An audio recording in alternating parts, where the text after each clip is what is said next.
Rahul Gandhi ki Bharat Jodo NYAY YATRA ki NINI CHANBA numita KANGPOKPI ki MEEYAMNA welcome to Kukiland Rahul ji Haina Thaba Festoon Pairaga Okhiba ADUDA KANGPOKPI ki district administration amadi district police na Yengduna Leikhiba Karigino Haina PATSOI AC ki HANNAGI MLA MIRABAI na HANGLAKLI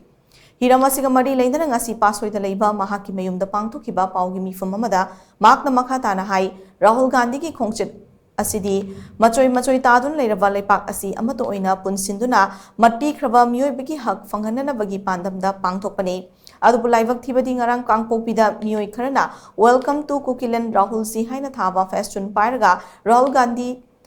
Taramna Okhiba aduna maram oiraga senglaba khongchit asi miyam da lana uhanduna Manipur gi apunmagi saktam asi thugainaba honarakpani haina lawi Oirakliba fibam masida KANGPOKPI district ki police amadi district administration na tumina Yengduna Leikhiba adu Congress party na angakpa fawi chief minister amadi minister kharana di Manipur da tangdu leitaba hanjilakle haina lauri aduga chingdana law ama chatnanaba tamdana law ama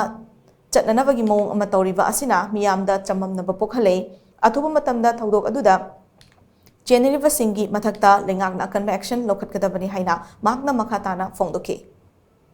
Pungningi weba santi paujel do ona tenena prajada ohannabagi lambi kayat aba yatli base masidagi tasengnamak Manipur sarkarna miyang changbiduna athuba matamda hariba Kukiland amasung Kuki singna leiriba Kukiland haina tharabadina pandaba yadabanina panmani aduna lana miyang changduna asibu lana labjingliba mayam singase kari tawgadage Kari mathak moi khoi kari tawgadabge haibatusu munna khanthabiu loinana haujik leiriba